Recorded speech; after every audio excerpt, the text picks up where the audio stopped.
بسم اللہ الرحمن الرحیم۔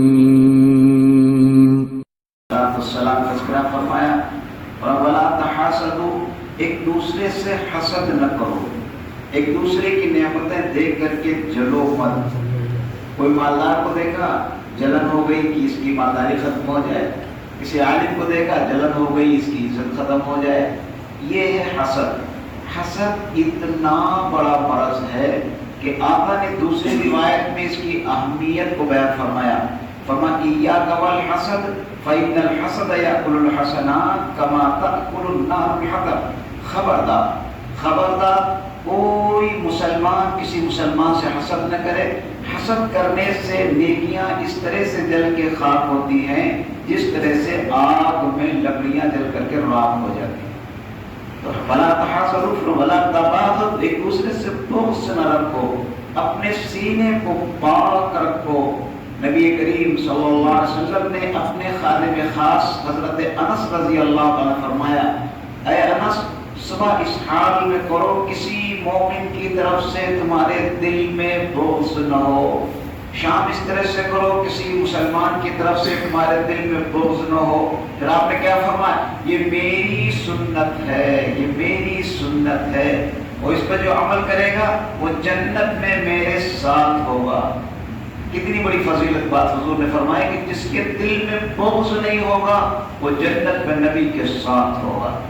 فرمایا ولا تدابر، ایک دوسرے سے پیٹ پھیر کر نہ چلو، ایک دوسرے کی پیٹ پیچھے غیبت نہ کرو، برائی نہ کرو۔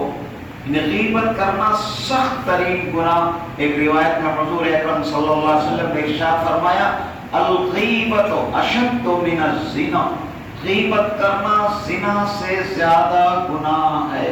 کسی مسلمان کی اس کے پیٹ پیچھے برائی کرنا، غیبت کرنا، یہ زنا سے بدتر گناہ۔ تو تین حضور نے روحانی مرضوں کا تذکرہ کیا، آپس میں حسد نہ رکھو، آپس میں بغض نہ رکھو، اور ایک دوسرے کی غیبت نہ کرو۔ یہ تین روحانی مرض ہیں۔ آج یہ تینوں ہلاک کرنے والے مرض ہم سب میں موجود ہیں، بولو ہے کہ نہیں؟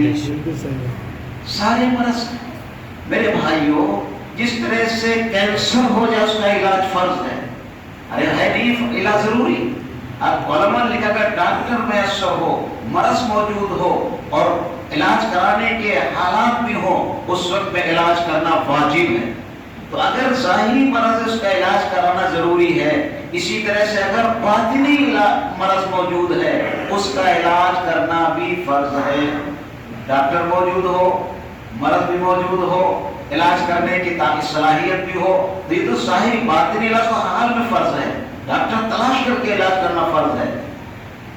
الحمدللہ ہم سب کے اندر مرض ہے، اور خدا کی قسم کھا کے ممبر رسول پہ بیٹھ کے کہہ رہا ہوں، تمام مشائخ اور بالخصوص حکیم الامت مجدد ملت مولانا اشرف علی تھانوی کے ملفوظات میں نظر کر کے کہہ رہا ہوں کہ یہ امراض کا علاج خود بخود نہیں ہو سکتا۔ قسم کھا کے جب تک کسی سے علاج کروائیں گے نہیں۔ اب اس علاج کرنے کے لیے کون لوگ، اس کے ڈاکٹر کون لوگ ہیں؟ روحانی امراض کے اہل اللہ، صاحب نسبت لوگ، جن کے پاس اس کی ڈگری موجود ہو۔ ہر آدمی علاج نہیں کر سکتا ہے، اس کی بھی ڈگری ہوتی ہے۔ ماشاءاللہ آپ کے قصبے میں حضرت مولانا مفتی خورشید انور صاحب دامت برکاتہم کو ایک عالمی شخصیت نے ڈگری دی، معمولی شخص نے نہیں ڈگری دی، عالمی شخصیت جس کی فلائت کا لوہا مکہ المکرمہ، مدینہ المنورہ اور سعودی عربیہ اور پوری دنیا میں جس کی ولایت کا ڈنکا پٹ رہا ہے، حضرت مولانا ذوالفقار صاحب نقشبندی دامت برکاتہم، عالمی روحانی ڈاکٹر ہیں۔ ان کی طرف سے حضرت مفتی خورشید انور صاحب کو روحانی علاج کرانے کی اجازت دی گئی ہے۔ ان کے خلیفہ اجل ہیں، ان کے جانشین ہیں، لہذا آپ حضرات کے لیے اگر ہمارے پاس مرض ہے، ہم سب میں حسد ہے، بغض ہے، اقرار بھی ہے، لیکن اگر علاج نہیں کرتے تو ہم مجرم ہیں، ہم مجرم ہیں اگر علاج نہیں کرتے۔